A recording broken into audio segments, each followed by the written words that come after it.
Harta tahta wanita.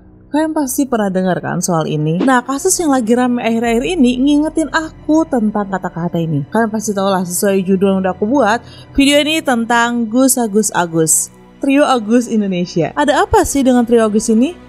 Ada-ada aja ya kejadian di akhir tahun 2024 ini. Aku tuh sampai bingung kok bisa kebetulan tiga-tiganya ini bergus-gusan namanya. Dan nyambung lagi sama harta tahta wanita. Tonton video ini sampai habis ya, biar ngerti apa maksudku. Halo, apa kabar semuanya? Hari ini Nay bakal bahas tentang Trio Agus dari Indonesia. Ada Gus Miftah, Agus Sedih, dan Agus Buntung. Siapa sih mereka? Gimana kasusnya sampai diberitain di mana-mana? Nah, daripada kalian bingung cari-cari beritanya, Nay akan rangkumin semua hari ini. Jadi langsung aja, mari kita mulai. Yang pertama kita akan bahas tentang Gus Miftah yang viral karena perkataannya ke seorang tukang es teh. Aku yakin semua orang pasti udah lihat berita ini. Ya kan? Karena sempat waktu itu orang yang buat template story tentang kasus ini tuh rame banget di repost sama semua orang. Oke, jadi langsung aja cerita itu dimulai dari tanggal 20 November 2024 di acara Magelang Bersolawat di Magelang, Jawa Tengah. Waktu itu Gus Miftah tuh bercanda sama seorang penjual es teh bernama Pak Sun Haji. Nah, kalian bisa lihat video ini ya. Masih, yo kono didol kok.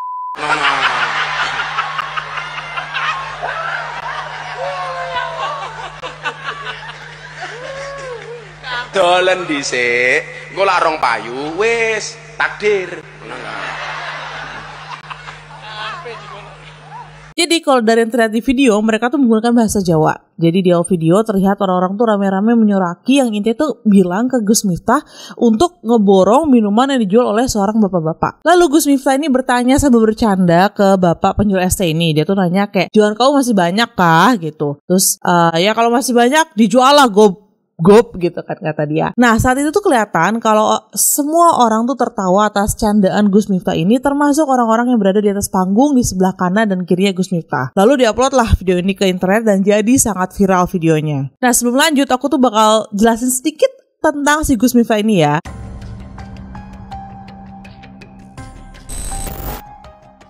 Jadi Gus Miftah ini nama lengkapnya adalah Miftah Maulana Habibur Rahman. Beliau berusia 43 tahun dan dia itu adalah seorang pendakwah yang dikenal unik dengan gaya ceramahnya yang beda dari yang lain. Gus Miftah ini sering ceramah di tempat-tempat yang gak biasa kayak diskotik, klub, dan tempat hiburan lainnya. Dengan tujuan biar bisa menyentuh hati orang-orang yang mungkin jarang ke masjid atau gak merasa dekat sama agama. Lalu buat yang gak tahu, karena aku awalnya jujur gak tahu juga soal ini ya. Gus itu sendiri sebenarnya adalah sebuah gelar kehormatan buat anak-anak kiai atau tokoh agama di lingkungan pesantren, terutama di Jawa. Jadi mirip kayak mas atau abang, tapi lebih spesial karena biasanya dikasih buat orang yang punya latar belakang keluarga ulama. Jadi bukan karena namanya Agus atau Bagus gitu ya. Jadi emang Gus gitu. Gus Miftah ini juga dikenal akrab sama banyak artis dan pejabat. Bahkan dia tuh pernah jadi pembimbing spiritual buat beberapa selebriti. Gus Miftah juga sering jadi sorotan media karena ceramahnya yang gak cuma bahas agama, tapi juga isu-isu sosial. Selain itu Gus Miftah ini pimpinan Pondok Pesantren Ora Aji di Yogyakarta. Terus di bulan Oktober 2024 kemarin, baru aja kemarin ya, Gus Miftah tuh dilantik sebagai utusan khusus Presiden bidang kerukunan beragama dan pembinaan sarana keagamaan. Nah, itu latar belakang singkat dari Gus Miftah. Sekarang kita lanjut setelah videonya tadi viral di sekitar awal Desember. Nah, banyak netizen yang mengkritik gaya candaan Gus Miftah yang dianggap nggak sopan. Banyak netizen yang bilang tuh kayak, masa sih tokoh agama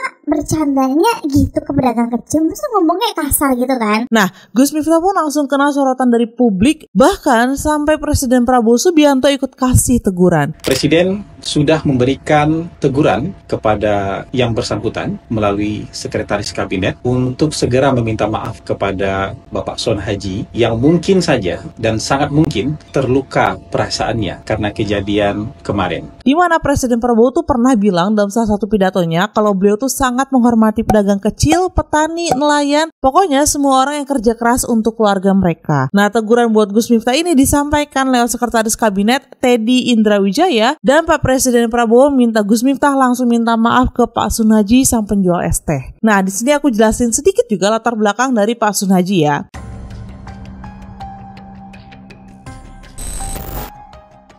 Pak Sun Haji adalah seorang pria berusia 37 tahun dari Dusun Gaesari, Desa Banyusari, Kecamatan Gerabak, Magelang. Dulunya beliau tuh sempat bekerja sebagai buruh tebang dan angkut kayu. Tapi sekitar 2 tahun lalu ia mengalami cedera di tangan kiri saat mengangkut kayu yang membuatnya sulit melanjutkan pekerjaan tersebut. Akhirnya Pak Sun Haji memutuskan beralih profesi menjadi penjual es teh keliling, terinspirasi dari temannya yang udah duluan jualan di acara-acara selawatan. Nah, kehidupan Pak Sun Haji itu sederhana. Ia tinggal bersama istri dan 2 anaknya di rumah mertuanya. Anak Pak Sun Haji sendiri masih duduk di bangku SD dan SMP. Sebagai tulang punggung keluarga, Pak Sun Haji itu rajin berkeliling jualan es teh di berbagai acara keagamaan atau dimanapun ada keramaian untuk memenuhi kebutuhan sehari-hari. Nah, kita lanjut lagi ya setelah keramaian yang disebabkan viralnya video yang tadi itu. Di tanggal 3 Desember 2024, Gus Miftah tuh langsung ke rumahnya Pak Sun Haji di Desa Banyusari, Gerabak, Magelang. Dia minta maaf langsung ke Pak Sun Haji dan keluarganya, dan dalam pertemuan tersebut, Gus Miftah datang bersama rombongannya mengenakan kaos putih, jaket hitam, dan peci hitam. Sementara itu Pak Sun Haji memakai kaos hitam dan peci hitam.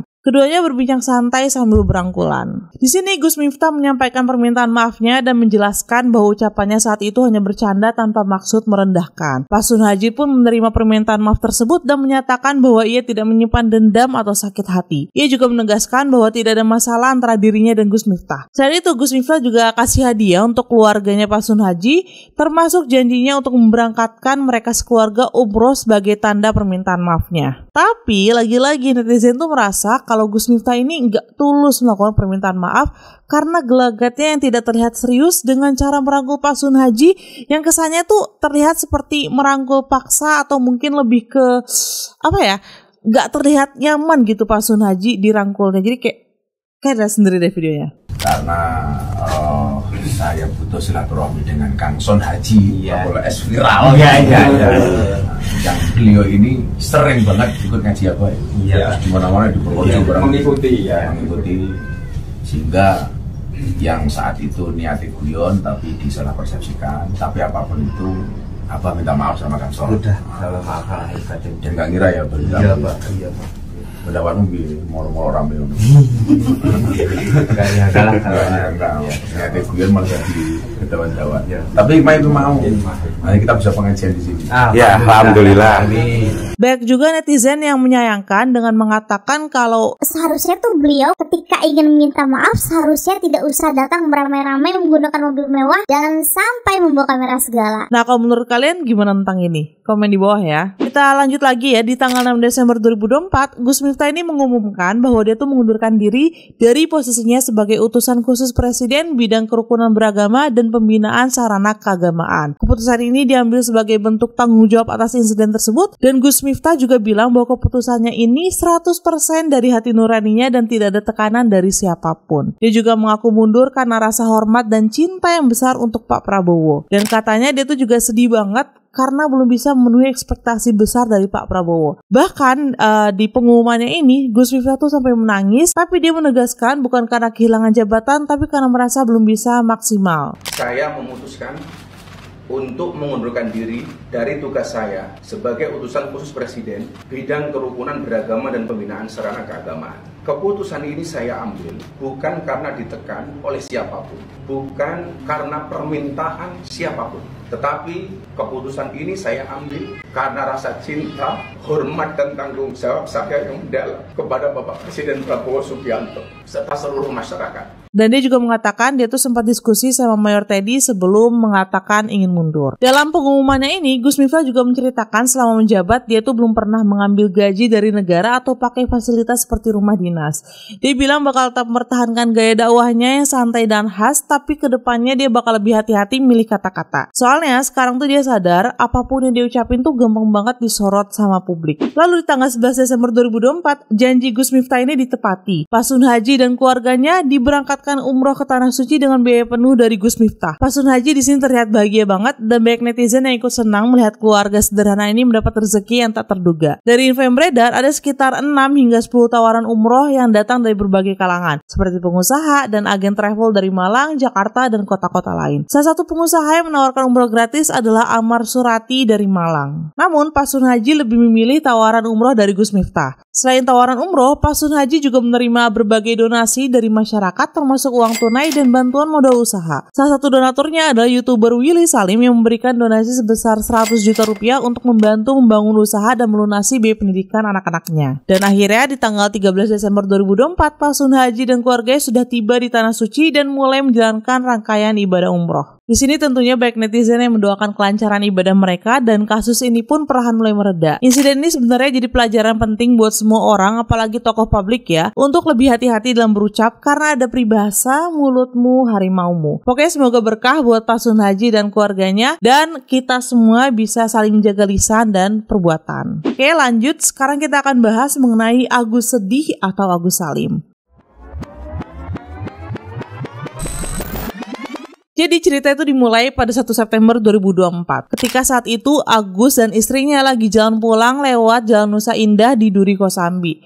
Tiba-tiba datanglah seseorang yang dia kenal yang ternyata adalah rekan kerjanya sendiri di kafe. Seorang pemuda berusia 18 tahun bernama JJS alias Aji. Nah tiba-tiba si Aji ini tuh mendekat pakai motor dan langsung menyiram air keras ke wajah Agus. Dalam CCTV yang beredar terlihat Agus langsung teriak kesakitan dan turun dari motornya. Warga sekitar yang ngeliat Agus langsung panik dan buru-buru nolongin dia. Agus pun langsung dibawa ke rumah sakit dan sejak saat itu hidupnya tuh berubah drastis. Nah by the way setelah kejadian di CCTV itu si pelaku Aji langsung kelihatan putar balik dan kabur. Tapi beberapa hari kemudian dia ditangkap polisi di kafe tempat ia bekerja. Nah ternyata setelah diusut Aji ini sakit hati karena sering ditegur Agus di tempat kerja soal salah input data penjualan. Nah aku akan jelasin sedikit latar belakang dari Pak Agus Salim ya.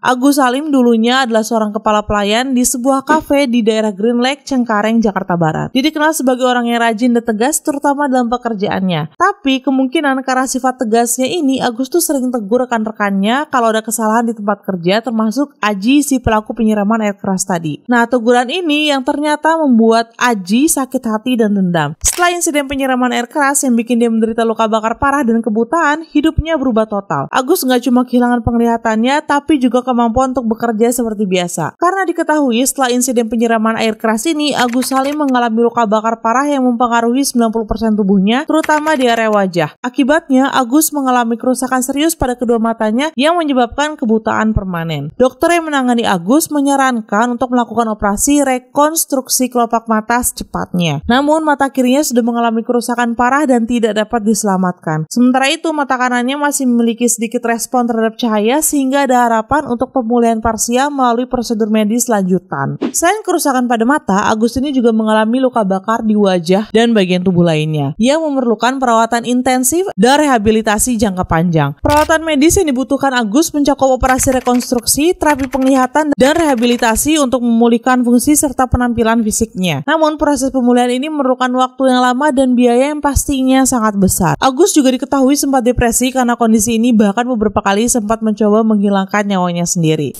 Oke, pelan-pelan ya. Saya pengen bunuh diri. Kisah Agus ini pun langsung viral dan bikin banyak orang tergerak untuk membantu, termasuk diantaranya Pratiwi Novianti, seorang aktivis sosial dan YouTuber. Nah by the way, sebelum aktif jadi aktivis, Teh Novi ini pernah bekerja sebagai pramugari, tapi akhirnya memutuskan untuk berhenti dan fokus bantu orang-orang yang membutuhkan. Banyak yang respect sama Teh Novi ini karena sering terjun langsung ke lapangan untuk membantu orang-orang dengan cerita-cerita tragis. Teh Novi juga punya yayasan sosial sendiri bernama Rumah Peduli Kemanusiaan yang dia gunakan untuk menggalang dan menyalurkan donasi. Salah satu misi besarnya adalah membantu mereka yang gak mampu membiayai pengobatan atau keluar dari situasi yang sulit. Nah di sini Teh Novi pun memulai penggalangan dana buat biaya pengobatan Agus. Dia mengatakan kalau dia mengontak beberapa artis besar untuk minta bantuan dan datang ke podcast artis. Termasuk juga podcastnya Denny Sumargo, di mana Bang Denny Sumargo itu ikut membantu mempromosikan dengan mengundangnya ke YouTube channelnya dan juga memberi donasi secara pribadi ke Agus tadi. Dan setelah semua perjuangan ini, ternyata donasi untuk Agus pun akhirnya terkumpul sampai 1,5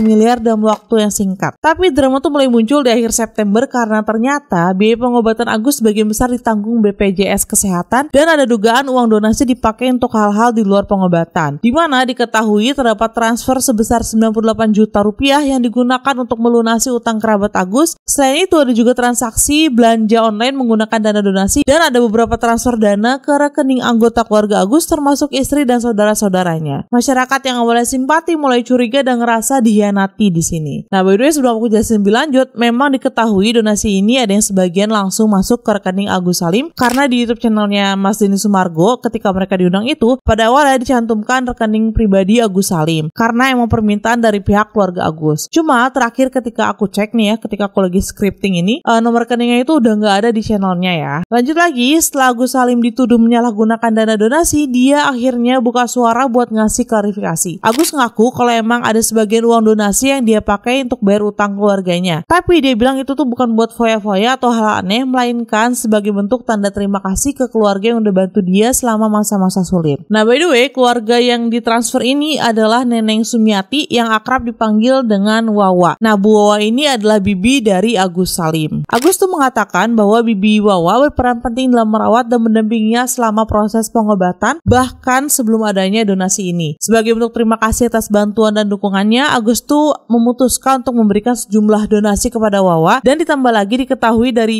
podcastnya Denny Sumargo kalau Wawa ini tuh memiliki hutang rumah di bank, dan sempat ada ribut-ribut juga dari orang bank di rumahnya Wawa ini yang mengatakan kalau pihak bank akan menyita rumahnya apabila hutangnya tidak segera dilunasi. Jadi di sini Agus pun tergerak hatinya untuk membantu saudaranya ini karena tadi dia tuh ngerasa kayak Wawa ini yang selalu ada ngebantu dia dari awal gitu. Nah, lanjut ke soal pengobatan, Agus juga menjelaskan kalau dia tuh masih pakai BPJS Kesehatan untuk biaya medisnya. Katanya ini udah sesuai arahan dari rumah sakit. Jadi meskipun ada uang donasi, prosedur di rumah sakit tetap mengarahkan untuk pakai BPJS dulu. Agus juga bilang gak ada niatan buruk sama sekali, tapi emang dia mengaku pengelolaannya gak sempurna dan ini bikin salah paham. Nah, setelah terungkapnya dugaan penyalahgunaan dana donasi, Pratiwi Novianti atau Teh Novi tadi meminta Agus untuk menyerahkan sisa dana tersebut ke yayasan agar penggunaannya dapat dipantau dan dikelola dengan transparan sesuai tujuan awal penggalangan dana ini. Nah, di sini awalnya tuh Mas Agus Salim ini merasa keberatan dengan permintaan ini. Namun setelah melalui proses mediasi, Agus akhirnya setuju untuk mengembalikan sisa dana donasi ke yayasan Teh Novi. Nah, sebenarnya langkah ini diambil untuk memastikan bahwa dana tersebut digunakan sesuai peruntukannya, yaitu untuk biaya pengobatan dan pemulihan Agus. Nah, setelah pengembalian dana, Teh Novi dan keluarga Mas Agus tuh sempat diundang lagi ke acara podcastnya Bang Denny Sumargo untuk menyelesaikan kesalahpahaman antara mereka dan mungkin sekalian klarifikasi kali ya. Nah, kalian bisa langsung lihat aja di channelnya Bang Denny Sumargo. Tapi buat yang mager, inti dari podcastnya aku jelasin di sini ya. Jadi di podcast ini Teh Novi itu menjelaskan kekecewaan dia karena dia tidak dilibatkan dalam hal ini tuh minimal di info aja gitu. Misalnya Teh Novi uang donasi tuh hari ini masuk segini gitu. Jadi dari pihak Teh Novi mengatakan sama sekali tidak ada pembicaraan, tidak ada informasi, tidak ada kabar dari pihak keluarganya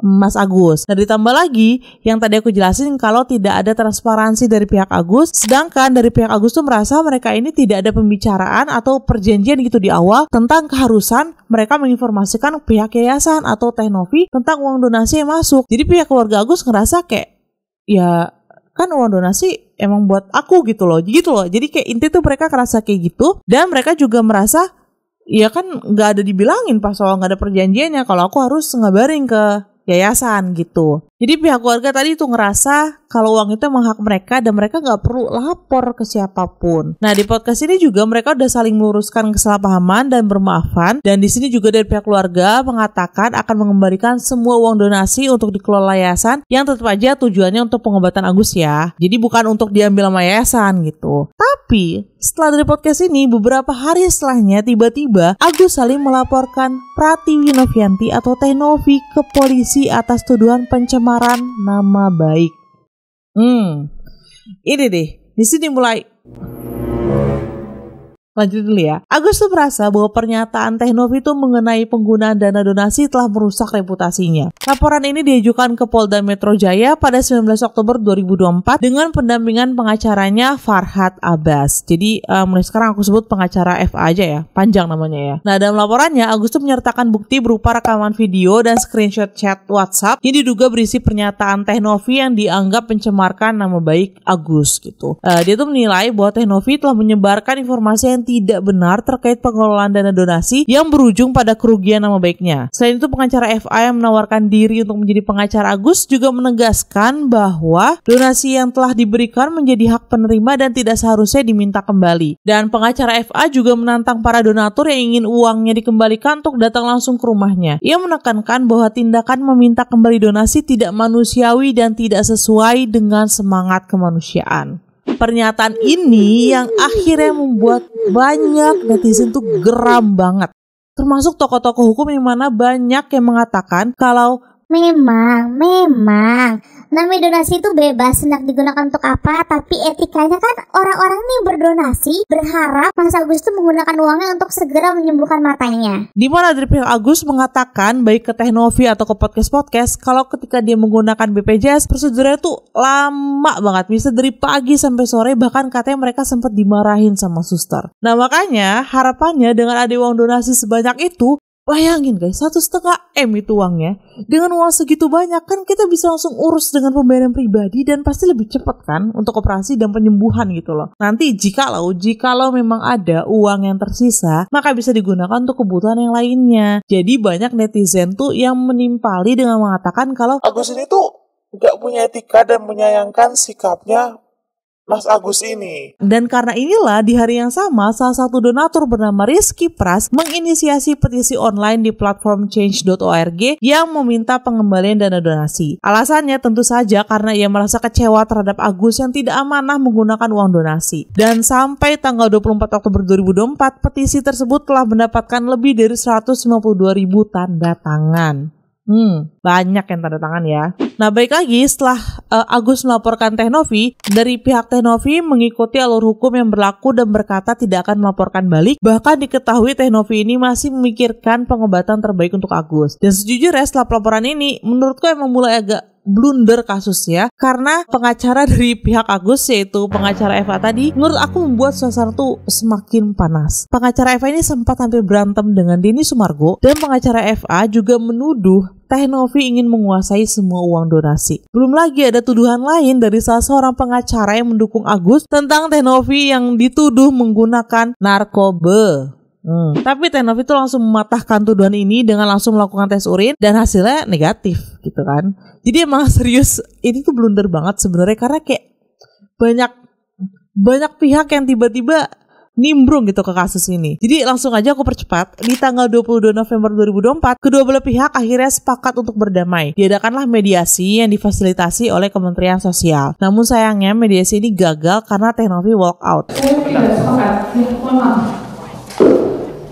Nah inilah jahatnya mereka. Alasan Teh Novi walkout itu karena pihak Agus mengajukan syarat yang gak masuk akal. Kayak pihak Agus tuh meminta Teh Novi mengumpulkan donasi tambahan kalau uangnya habis. Nah ini mengindikasikan kan bahwa Teh Novi harus bertanggung jawab untuk mencari dana lagi di masa depan. Yang mana ini pasti memberatkan untuk Teh Novi dan dianggap nggak masuk akal gitu kan. Ditambah lagi pihak Agus melalui kuasa hukumnya pengacara Eva tadi menolak kehadiran Denny Sumargo dalam proses mediasi. Padahal dari pihak Teh Novi menginginkan adanya Denny Sumargo hadir karena perannya dalam penggalangan dana yang sebelumnya. Teh Novi itu jelas nggak terima dan memutuskan keluar dari pertemuan ini. Dan akhirnya setelah drama yang panjang pada 4 Desember 2024 mereka pun sepakat damai. Dengan bantuan Kemensos diputuskan bahwa sisa dana donasi akan dikelola oleh yayasan milik Teh Novi tapi diawasi ketat sama Kemensos. Penggunaan uang harus transparan dan diprioritaskan buat pengobatan Agus. Pihak yayasan juga berkomitmen untuk memberikan laporan rutin mengenai penggunaan dana kepada Kemensos dan para donatur. Termasuk juga setiap pengeluaran akan didokumentasikan dan memastikan dana digunakan sesuai peruntukannya. Nah, dan endingnya akhirnya semua laporan polisi dari kedua belah pihak dicabut.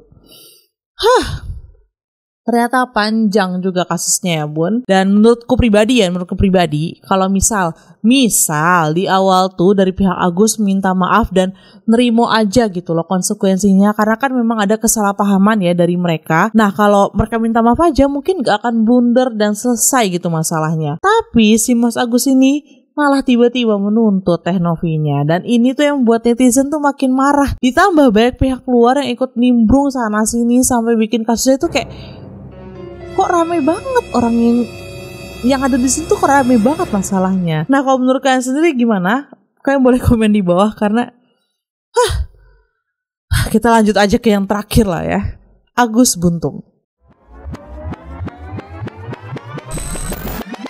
Terakhir aku akan bahas kasusnya Agus Buntung. Sebelum aku mulai, aku jelasin dulu sedikit latar belakang dari Mas Agus Buntung ini ya. Jadi Agus yang satu ini nama lengkapnya adalah Iwayan Agus Suwartama yang merupakan seorang pemuda berusia 21 tahun asal Mataram, Nusa Tenggara Barat. Dia dikenal sebagai penyandang disabilitas karena tidak mempunyai kedua tangan. Belakangan ini kasus Agus tuh jadi viral karena dia diduga terlibat dalam kasus pelecehan seksual terhadap beberapa wanita termasuk mahasiswi dan anak di bawah umur. Modusnya dia diduga menggunakan manipulasi emosional untuk mendekati korban-korbannya. Kasus ini tuh pertama kali mencuat pada Oktober 2024 dan hingga kini jumlah korban yang melapor terus bertambah. Agus sendiri membantah tuduhan tersebut dan mengaku bahwa interaksi dengan para korban terjadi atas dasar suka sama suka. Namun pihak kepolisian telah menetapkannya sebagai tersangka dan proses hukum masih berjalan. Nah, kasus Agus Buntung ini mulai ramai dibicarakan sejak awal Oktober 2024, tepatnya di tanggal 7 Oktober. Seorang mahasiswi melapor ke polisi dan mengaku menjadi korban pelecehan seksual oleh Agus. Nah, karena Agus ini dikenal sebagai pria penyandang disabilitas yang gak punya tangan, jadi awalnya banyak yang ragu sama tuduhan itu, bahkan Agus pun sempat mengaku kalau dia itu difitnah. Tapi penyelidikan terus berjalan dan polisi mulai mengumpulkan bukti-bukti.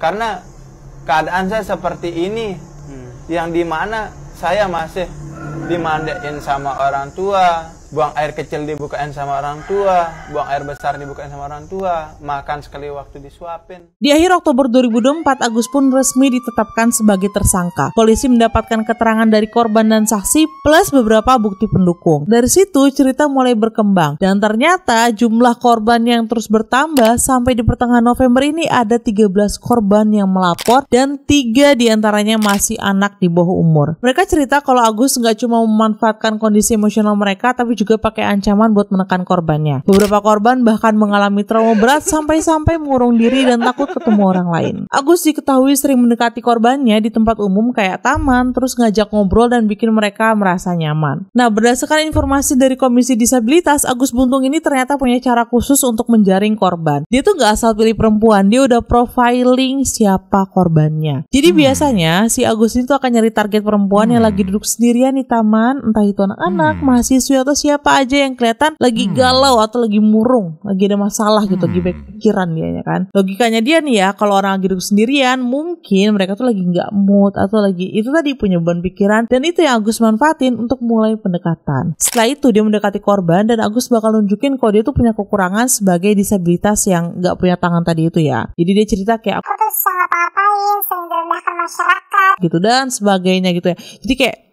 sedih dulu gitu kan di awalnya ya. Nah, dari cerita itu korban tuh jadi iba dan mulai percaya sama Agus. Nah, abis itu Agus tuh mulai pelan-pelan modusnya. Dia tuh mulai menggali informasi pribadi dari korban, bahkan sampai ke hal-hal sensitif yang sebenarnya tuh nggak layak untuk diungkapin gitu, nggak layak untuk diceritain gitu kan. Pola yang tadi itu tuh berhasil bikin Agus menjerat korbannya karena kebanyakan perempuan yang dia dekati merasa kasihan dan nggak menyangka ada niat buruk di balik cerita keibaan dia yang tadi itu. Sebenarnya modusnya pinter tapi sudahlah. Jadi ada salah seorang korban dari Agus yang diundang ke podcastnya Om Deddy. Sebut saja dia ini si A ya. Si A ini tuh cerita kalau dia tuh didekati Agus di kampus saat dia tuh mau pulang kampus. Di sini Agus tuh bilang kalau dia tuh mau menghilangkan nyawanya sendiri gitu ya. Korban yang pasti merasa iba gitu ya, jadi kayak dia pengen bantu perasaannya ya, akhirnya mencoba menguat-nguatkan kayak jangan kayak gitu kok kamu mikir kayak gitu sih gitu kan.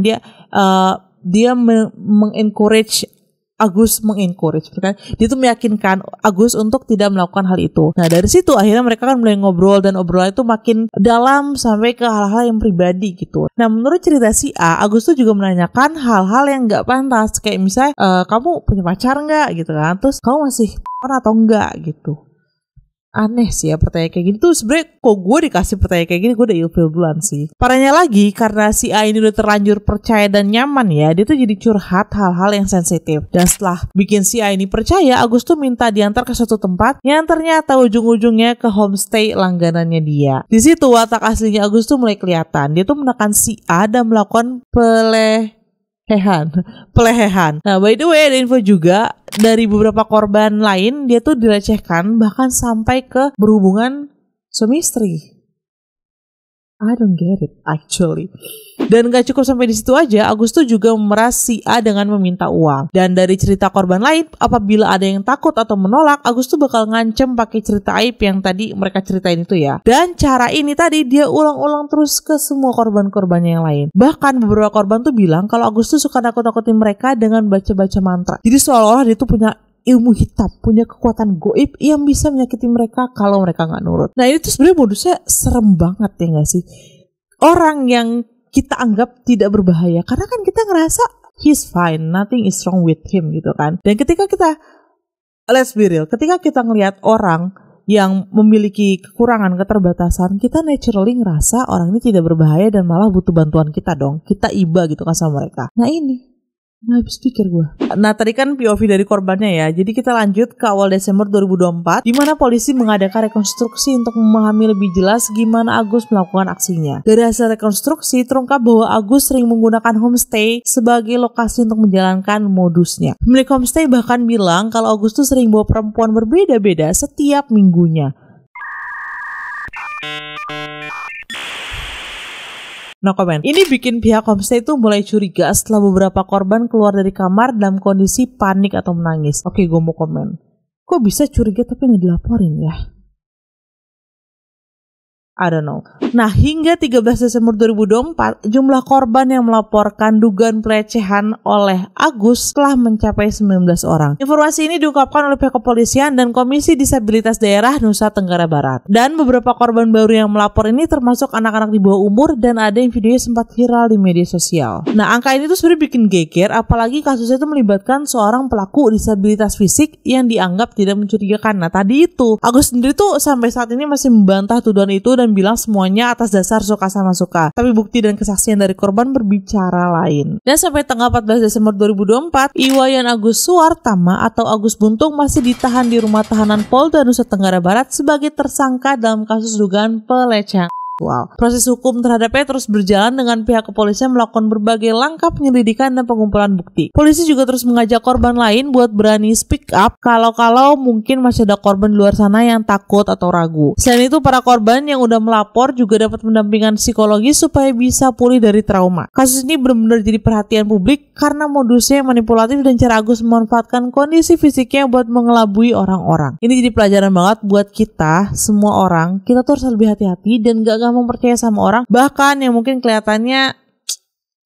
aman, tidak berbahaya gitu ya. Nah itu dia tadi tentang trio Gus Agus. Sekarang kalian paham kan kenapa aku bilang harta tahta wanita? Paham kan? Jujur waktu aku riset kasus ini, aku tuh sempat mikir kayak, wah ada-ada aja ya kasus di Indonesia akhir tahun ini. Tapi di sisi lain aku tuh juga mikir, seuzon aku nih ya, apa jangan-jangan berita ini tuh pengalihan isu ya? Terutama kasus si Agus Buntung yang tadi tuh ya, karena berita itu bener-bener yang viral banget, dibahas di mana-mana. Tapi semoga itu seuzonnya aku aja ya, soalnya kan ya menurut kalian gimana sih? Kan banyak banget kasus-kasus yang buat nutupin kasus lain, jadi kan aku seuzon gitu kan. Kok menurut kalian gimana? Nah segitu dulu cerita hari ini. Seperti biasa semua cerita yang aku sampaikan didapat dari sumber artikel yang sudah dipublikasikan di internet. Dan kalau ada info tambahan yang belum aku sampaikan, bisa langsung cari kolom komentar. Dan kalau ada ide untuk next video, bisa banget DM aku di IG ku @nadiarahmatin atau TikTok aku @diceritain.my. Sekian video hari ini, semoga kalian suka dengan cara aku menyampaikan ceritanya. Sampai ketemu lagi di 2025. Bye bye.